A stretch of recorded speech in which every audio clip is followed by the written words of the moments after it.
नमस्कार, आप सभी का स्वागत है यूपी बुलेटिन में और मैं हूं आपके साथ अंकिता सिंह। बुलेटिन की शुरुआत करते हैं। गोरखपुर प्रवास के दौरान मुख्यमंत्री योगी आदित्यनाथ ने लगातार दूसरे दिन जनता दर्शन कार्यक्रम में लोगों से मुलाकात कर उनकी समस्याएं सुनी। उन्होंने समस्या लेकर आए लोगों से आत्मीयता से संवाद करते हुए कहा, घबराइए मत, हर समस्या का समाधान सुनिश्चित कराएंगे। हर पीड़ित की शिकायत का प्रभावी निस्तारण कराया जाएगा। जनता दर्शन में मुख्यमंत्री ने पास में मौजूद अधिकारियों को निर्देशित किया कि हर पीड़ित व्यक्ति की समस्या पर संवेदनशीलता से ध्यान दें और उसका समयबद्ध, गुणवत्तापूर्ण और पारदर्शी निस्तारण कराएं। इससे पहले शनिवार को भी सीएम ने जनता दर्शन में लोगों की समस्याएं सुनी थी। गोरखनाथ मंदिर परिसर के महंत दिग्विजयनाथ स्मृति भवन सभागार में आयोजित जनता दर्शन के दौरान मुख्यमंत्री योगी आदित्यनाथ ने करीब 200 लोगों की समस्याएं सुनी और अधिकारियों को उनका समाधान करने के निर्देश दिए।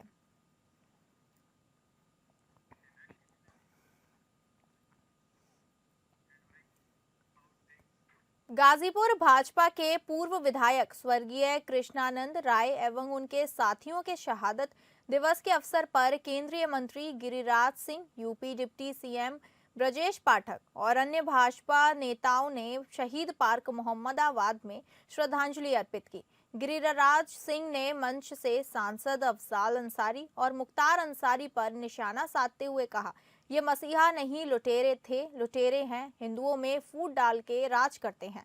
लालू यादव और मुलायम सिंह का परिवार हिंदुओं का दुश्मन, ये जब जब सत्ता में आता है तब तब मुसलमानों को बढ़ावा देता है। उन्होंने हिंदुओं से एक होने की अपील करते हुए कहा, अब समय आ गया है कि प्रभु श्री राम के तीर धनुष वाले मूर्ति का पूजन करें, वहीं सुदर्शन चक्रधारी कृष्ण की आराधना करना प्रारंभ कर दें। उत्तर प्रदेश के उप मुख्यमंत्री ब्रजेश पाठक ने कहा, स्वर्गीय कृष्णानंद राय ने मोहम्मदाबाद विधानसभा का चुनाव लड़के जनपद ही नहीं बल्कि प्रदेश की नामी गुंडे माफियाओं को चुनौती देने का काम किया है। उनकी शहादत व्यर्थ नहीं गई। आज गाजीपुर ही नहीं पूरे प्रदेश से गुंडे माफियाओं का सफाया हो चुका है।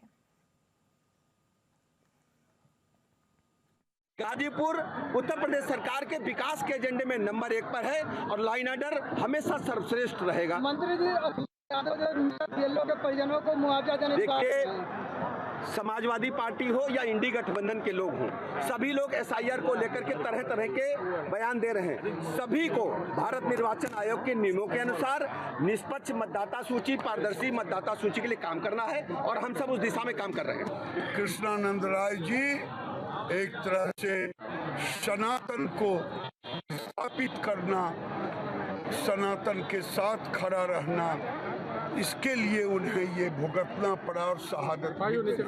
मंत्री जी, इन दिनों तेजस्वी यादव जो बिहार में जयचंद को खोज रहे हैं। अब तेजस्वी यादव जयचंद को खोज रहे हैं और तेज प्रताप कह रहा घर में ही जयचंद छुपा। और जो तेजस्वी यादव अपने भाई का नहीं हुआ, अपने बहू का नहीं हुआ, अपने बहन का नहीं हुआ, जिस ढंग से अपमानित किया, भारत की संस्कृति को उन्होंने तार तार किया, अब पार्टी का क्या करें। ग्रेटर नोएडा के दनकौर क्षेत्र के लिए आज का दिन ऐतिहासिक बन गया जब केंद्रीय मंत्री जयंत चौधरी ने किसान इंटर कॉलेज दनकौर में लगभग 2 करोड़ रुपए की लागत से बनने वाले इंडोर स्टेडियम का शिलान्यास किया। ये स्टेडियम स्थानीय युवाओं को आधुनिक खेल सुविधाएं प्रदान करेगा और क्षेत्र में खेल संस्कृति को बढ़ावा देने में मील का पत्थर साबित होगा। शिलान्यास कार्यक्रम के दौरान मीडिया से बातचीत में केंद्रीय मंत्री जयंत चौधरी ने बताया कि उनकी सांसद निधि से बनने वाला ये इंडोर स्टेडियम न केवल छात्र खिलाड़ियों के लिए लाभकारी होगा बल्कि आसपास के सभी गांव के लोग भी इसकी सुविधा का उपयोग कर सकेंगे।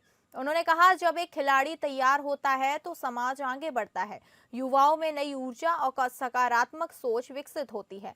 इसका प्रत्यक्ष प्रभाव क्षेत्र की अर्थव्यवस्था पर भी पड़ता है।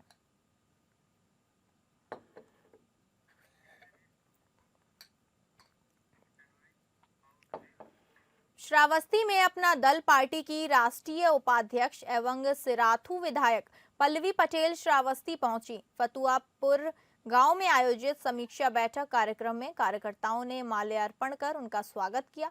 इसके बाद उन्होंने कार्यकर्ताओं और पदाधिकारियों के साथ 2026 विधानसभा चुनाव को लेकर समीक्षा बैठक की।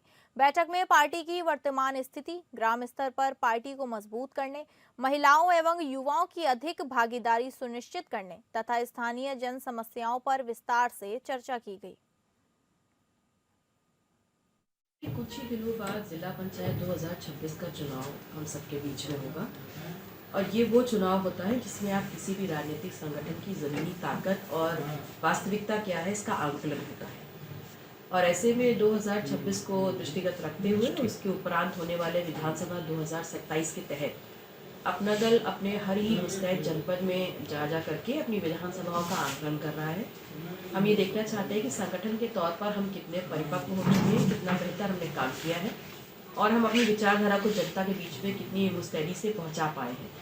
इसी के तहत हर विधानसभा में जा करके हम अपनी समीक्षा बैठक कर रहे हैं, कार्यकर्ताओं से मिल रहे हैं और उनकी समस्याओं का समाधान करने का प्रयास कर रहे हैं। एसआईआर के मुद्दे पर सपा के रवैये पर भाजपा प्रदेश अध्यक्ष चौधरी भूपेंद्र सिंह ने बड़ा हमला बोला है। उन्होंने कहा कि समाज में सपा के लोग संवैधानिक संस्थाओं के प्रति जिस प्रकार से अविश्वास का वातावरण बना रहे हैं, ये कहीं ना कहीं लोकतंत्र और देश के हित में नहीं है। एसआईआर एक संवैधानिक प्रक्रिया है। इसके अंतर्गत केवल अपात्र लोगों को हटाना है और एक सही सूची बने जिससे कि देश के लोगों द्वारा चुनी गई सरकार हो। और सपा का एजेंडा रोहिंग्या और घुसपैठियों को मतदान का अधिकार देकर देश को कमजोर करने का जो षड्यंत्र है, प्रदेश और देश की जनता सब जानती है। इसी प्रकार बिहार में नेगेटिव माहौल बनाया। इससे यह साबित होता है कि लोगों को गुमराह करके देश में अनिश्चितता का माहौल बनाना चाहते हैं और संवैधानिक संस्थाओं को लांछित करने का प्रयास जो सपा का है वो सफल नहीं होगा। किस परिप्रेक्ष्य में उन्होंने बयान दिया है, लेकिन जहां तक इस प्रकार की घटनाएं मीडिया के माध्यम से जो फोटो आते हैं, वो इस प्रकार के फोटो की निश्चित रूप से मैं इस प्रकार के जो चित्र दिखाई देते हैं वो कहीं ना कहीं हमारे लिए, सबके लिए एक असहज पैदा करने वाली स्थिति है। और पार्टी इस प्रकार के, हम सब लोगों के इस प्रकार के पक्षों का कभी समर्थन नहीं करते। देश में संवैधानिक व्यवस्था है और जो भी इस प्रकार के कृत्यों में पाए जाते हैं उनके खिलाफ कार्रवाई की जाती है। और लगातार तीसरी बार भारतीय जनता पार्टी के नेतृत्व में, मोदी जी के नेतृत्व में केंद्र में सरकार बनी, तब से विपक्ष के लोग, ये कांग्रेस के लोग, इंडी गठबंधन के लोग सब हताश और निराश और इस प्रकार की बयानबाजी करके ये समाज में अनिश्चितता का माहौल पैदा करना चाहते हैं। हमारे यहाँ लोकतंत्र की गहरी जड़ें हैं और अपने लोकतांत्रिक व्यवस्थाओं में, अपनी संवैधानिक व्यवस्थाओं में देश की जनता को पूर्ण विश्वास है। और इस प्रकार की बयानबाजी करने के बजाय मैं इन नेताओं से कहना चाहता हूं कि दर्पण को, शीशे को दोष ना दें, अपना चेहरा जरूर देखें। आगरा जिलाधिकारी ने एसआईआर को लेकर प्रेस कॉन्फ्रेंस करते हुए बताया कि पूरे जिले में विशेष अभियान चलाया जाएगा। इस अभियान के लिए प्रशासन ने पूरी तैयारी कर ली है। डीएम के मुताबिक 1600 से ज्यादा कर्मचारियों की ड्यूटी इस अभियान में लगाई गई है। शहर और देहात दोनों जगहों पर अलग अलग टीमें घर घर जाकर एसआईआर फॉर्म से संबंधित कार्य पूरा करेंगी। डीएम ने सभी लोगों से अपील की है कि अभियान के दौरान आने वाली टीमों को पूरा सहयोग दें ताकि क्षेत्र का डेटा समय से पूरा हो सके। आगरा प्रशासन बड़े स्तर पर इस अभियान को सफल बनाने की तैयारी में जुटा है।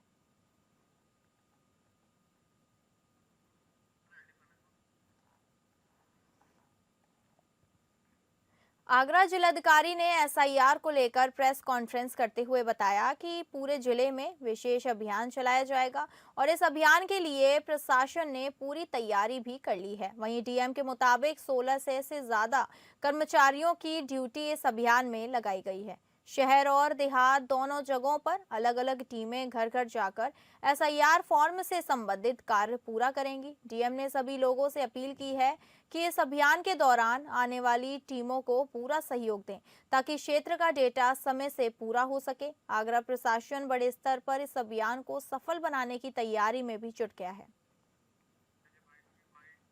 जो बीएलओ शत प्रतिशत कर रहा, हमने इनको सम्मान भी किया है, उनको प्राइज भी दिया है। और जो जो हर विधानसभा के लिए जो 10 बीएलओ फर्स्ट शत प्रतिशत कर लेंगे, उनको हम अलग से एक सम्मान करके, सम्मान भी अभी 3 बीएलओ को किया गया और हमारे पास और 7 बीएलओ, उनको भी सम्मान करेंगे। तो हर विधानसभा के लिए जो फर्स्ट 10 बीएलओ है, उन सब के लिए सम्मान भी किया जाएगा और एक प्राइज भी दिया जाएगा। इसके अतिरिक्त अन्य जो उनको जो सुविधा देनी, सुविधा भी दी जाएगी। महोबा में निर्वाचन आयोग के निर्देश पर मतदाता सूची के प्रगाढ़ पुनरीक्षण कार्य कर रहे बीएलओ की सहायता के लिए लगाए गए पंचायत सहायकों को एसआईआर के काम में लापरवाही बरतना भारी पड़ गया है। डीपीआरओ ने सख्त रुख अपनाते हुए दायित्वों में लापरवाही बरतने वाले 27 पंचायत सहायकों को सेवा समाप्ति का नोटिस सहित एक ग्राम पंचायत सचिव का 1 दिन का वेतन काटने के निर्देश दिए हैं। लापरवाही बरतने वाले कर्मियों के खिलाफ डीपीआरओ की सख्त से सख्त एसआईआर के काम में लगे अन्य कर्मचारियों में हड़कंप मचा हुआ है।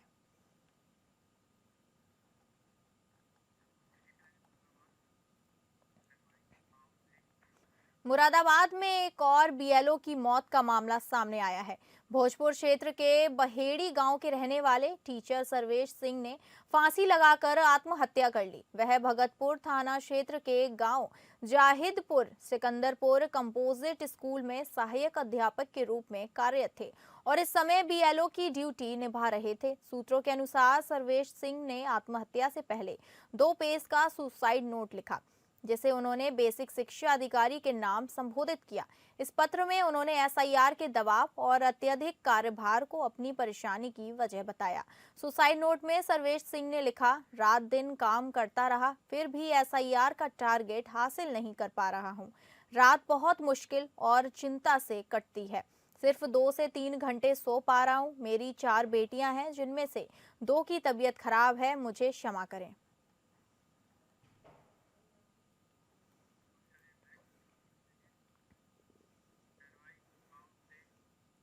हमीरपुर जिले में निर्वाचन आयोग द्वारा गहन पुनरीक्षण अभियान जारी है।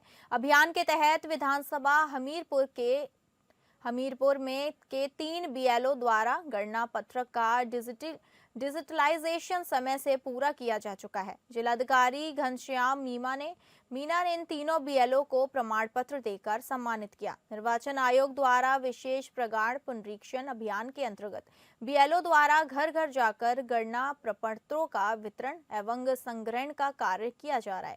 गणना प्रपत्रों को प्राप्त करने के उपरांत उनको बीएलओ ऐप से डिजिटलाइज किए जाने का कार्य लगे हुए हैं, जिस पर जिलाधिकारी ने बीएलओ स्वदीप दुर्गा प्रसाद व मीना को प्रशस्ति पत्र देकर सम्मानित किया। साथ ही जिलाधिकारी ने सभी बीएलओ को अपना कार्य जल्द पूरा करने के निर्देश दिए हैं।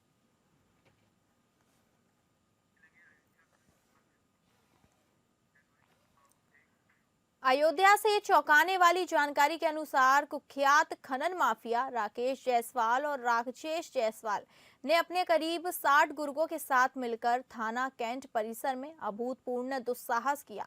सबसे पहले माफिया गिरोह ने आरओ साहब पर हमला किया, जिसके बाद पीड़ित अधिकारी मुकदमा दर्ज कराने थाना कैंट पहुंचे, लेकिन यहां हालत और भयावह हो गई।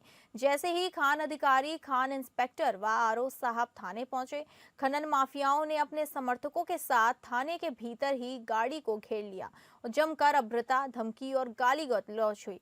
स्थिति इतनी बिगड़ गई कि आरओ साहब जान बचाकर थाने के दीवाने खाने में भागे, तब कहीं जाकर उनकी जान सुरक्षित रह सकी।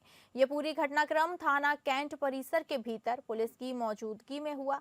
सूत्र बताते हैं कि घटनास्थल का वीडियो भी मौजूद है, जिसे प्रत्यक्षदर्शी ने अपने मोबाइल पर रिकॉर्ड किया है। इसलिए अब अंदर खाने सवाल उठ रहे हैं कि थाना कैंट के भीतर माफिया का ऐसा तांडव कैसे? पुलिस मौन क्यों?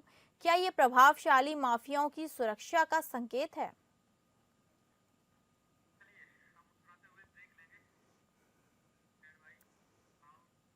अयोध्या के रुदौली कोतवाली क्षेत्र के सुजागंज चौकी अंतर्गत हयात नगर में एक शादी में उस समय हड़कंप मच गया जब दुल्हन जेवर और नकदी लेकर फरार हो गई। दुल्हन शादी के 3 दिन बाद ही फरार हो गई, जिसने पूरे इलाके में सनसनी फैला दी है। मोहित शर्मा की शादी मिल्कीपुर तहसील के खंडासा थाना क्षेत्र के गांव में धूमधाम से हुई थी। शादी के बाद दुल्हन हयात नगर में मोहित के घर आई थी। परिजनों के अनुसार रात में सभी सो रहे थे, तभी दुल्हन सामान लेकर चुपचाप निकल गई। वो लाखों के जेवर, नकदी और कुछ महत्वपूर्ण सामान साथ लेकर गई है। सुबह कमरे में दुल्हन गायब मिलने पर परिवार में हड़कंप मच गया। परिजनों ने तुरंत पुलिस को सूचना दी, जिसके बाद पुलिस ने गुमशुदगी की रिपोर्ट दर्ज करा ली है। पुलिस सीसीटीवी फुटेज के आधार पर दुल्हन की लोकेशन ट्रेस करने में जुटी है। दूल्हा मोहित शर्मा ने बताया, पुलिस प्रशासन से कार्रवाई की मांग की है।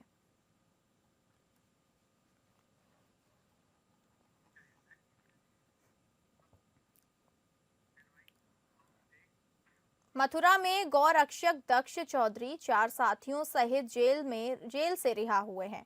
वृंदावन में शराब ठेके पर हुए हंगामे के बाद हुए गिरफ्तार थे।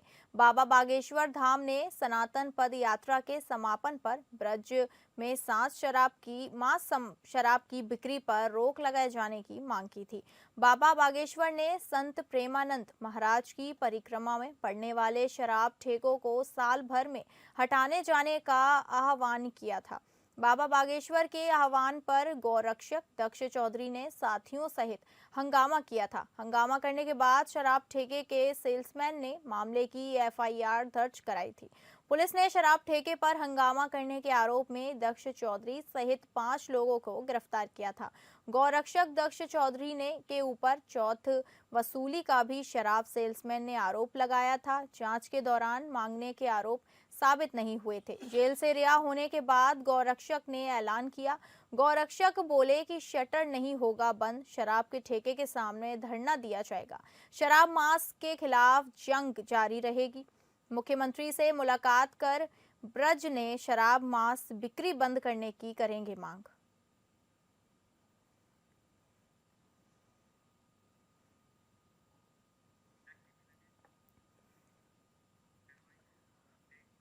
खबर कन्नौज से है, जहां पुरानी रंजिश को लेकर 2 पक्षों में विवाद हो गया। विवाद में दोनों पक्षों में जमकर मारपीट हुई। विवाद में 2 लोग घायल, एक के लगी गोली। घायल को छिबरामऊ सीएचसी में भर्ती कराया गया। पुलिस और डॉक्टरों से घायल के परिजनों की नोकझोंक हुई थी। 40 मिनट तक अस्पताल में परिजनों ने हंगामा किया। काफी जद्दोजहद के बाद कस्बा इंचार्ज मनोज चौधरी और इंस्पेक्टर के समझाने के बाद माने परिजन घायल को तिरवा मेडिकल कॉलेज रेफर किया। पुलिस मामले की जांच में जुटी हुई है। ये सरताज जो है 22 साल का युवक, ये इसको उसके घर वाले लेके आए थे। ये इनको ये बता रहे हैं कि इनके कोई मतलब जो है झगड़ा वगैरह हुआ है, तो उसमें गंभीर चोट लगी है। इनके घर वाले तो बता रहे हैं कि वो मतलब जो है कोई शायद गन शॉट वगैरह भी हुआ है, लेकिन इनकी जो चोट है वो जो है 2.5 सेंटीमीटर इंटू 1.5 सेंटीमीटर के साइज की है और बिल्कुल बीच में है। मतलब हड्डी जो होती है हमारी नीचे जो है टिबिया बोन जो होती है, उसमें लोअर की तरफ जो है बीच में चोट है और एक ही तरफ का मतलब जो इंजरी है वो पीछे नहीं है, मतलब केवल एंट्री मतलब जो है एक ही चोट है और इनके अलावा कोई दूसरी इनको चोट भी नहीं है जी।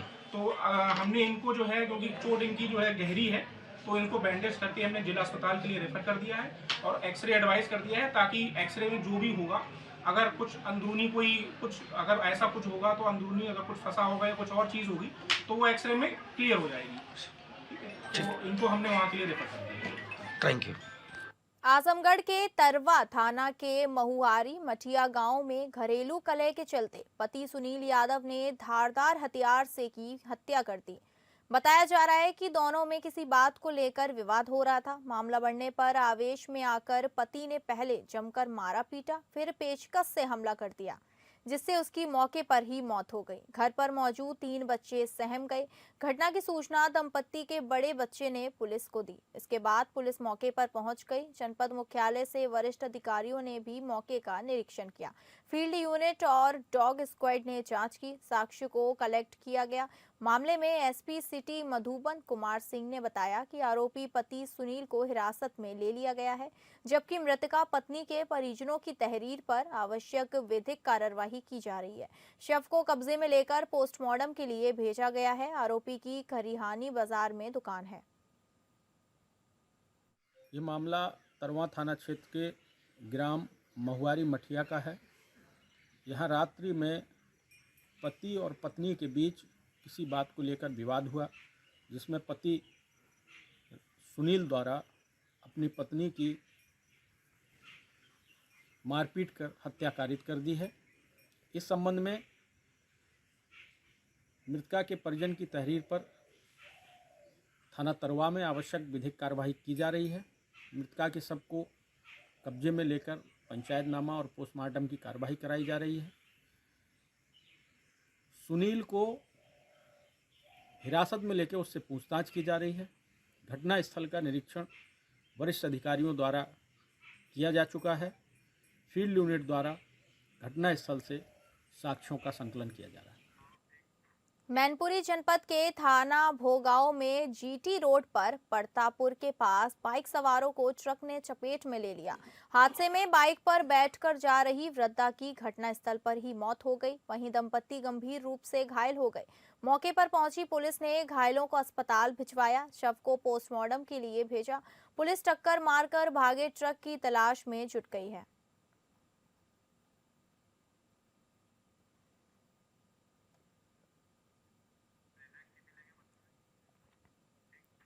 मथुरा में हाईवे 19 सड़क दुर्घटना में अधेड़ व्यक्ति की मौत हो गई।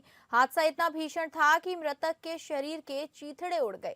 घटना के बाद अज्ञात वाहन चालक मौके से फरार हो गया। स्थानीय लोगों और परिजनों में भारी आक्रोश फैल गया। गुस्साए परिजनों ने क्षत विक्षत शव को सर्विस रोड पर रखकर जाम लगा दिया, जिसके चलते हाईवे पर लंबा जाम लग गया। सूचना मिलते ही थाना रिफाइनरी पुलिस ने भीड़ को समझा बुझाकर शांत करवाया। स्थानीय लोगों का आरोप है कि हादसे का मूल कारण सर्विस रोड पर गलत तरीके से खड़े ट्रक और सीएनजी टैंकर हैं, जो आए दिन दुर्घटनाओं को न्योता देते हैं। थाना रिफाइनरी प्रभारी अजय वर्मा ने मृतक के परिजनों व क्षेत्रवासियों को समझाकर शांत किया और शव को पोस्टमार्टम के लिए भिजवाया। पुलिस ने जाम खुलवाकर सड़क यातायात पुनः सुचारू करवाया।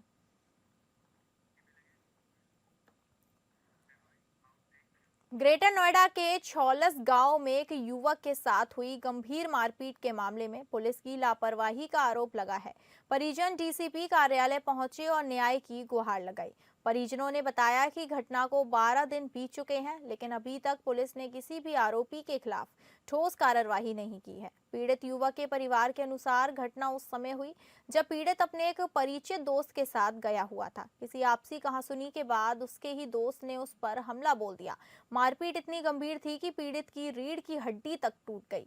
डॉक्टरों के अनुसार चोटें गंभीर हैं और लंबे समय तक इलाज की जरूरत पड़ सकती है। परिजनों का कहना है कि उन्होंने घटना के तुरंत बाद जारचा थाना पुलिस को शिकायत दी थी, लेकिन 12 दिन गुजर जाने के बावजूद पुलिस कार्रवाई केवल आश्वासन तक ही सीमित है। आरोपियों की गिरफ्तारी नहीं होने से परिवार में रोष है। ये साथ में लेकर गया था उसको, हमने वहाँ इंक्वायरी भी की, कोई ऐसा एक्सीडेंट नहीं हुआ उसका। वो वहाँ पर खोका है फार्म के पास में, हमने उन्होंने पूछा कि यहाँ कोई एक्सीडेंट वगैरह। नो एक्सीडेंट तो कोई नहीं हुआ। एक लड़का यहाँ पर पड़ा हुआ था, ऐसी 9 साढ़े 9 का टाइम हो रहा, बेहोशी हालत में पड़ा हुआ था वो लड़का। अभी वो अस्पताल में एडमिट है, रीढ़ की हड्डी टूट गई उसकी 2 जगह से, और वो भी अस्पताल में नीचे उसके हाथ पैर काम नहीं कर रहे। वही है पड़ा हुआ है वो एक तरह। थाना लगता है हमारा जारचे। पुलिस बोल रही थी नो साथ गया है, ऐसे तो यार दोस्ती में कोई ना जाता। अगर जावे भी एक्सीडेंट हुआ है उसका तो साथ रहना चाहिए था ना उसको। बोलता नो भाई का तेरा एक्सीडेंट हो गया, मैं यहाँ हूँ, एडमिट करता, इतना मान लेता। तू तो उसके पास है ही नहीं, गायब है। तो अपनी सफाई दिखाता फिर रहा। उम्र है मेरे भाई की 18 साल। आप क्या चाहते हो? हम ये चाहते हैं हमारे भाई के साथ इंसाफ हो गए। जो उसका हम आए एसडीएम ऑफिस, हाँ सॉरी डीसीपी ऑफिस। अच्छा, हाँ जी, शिकायत देने आए हो? जी। फिलहाल यूपी बुलेटिन में बस इतना ही। नमस्कार।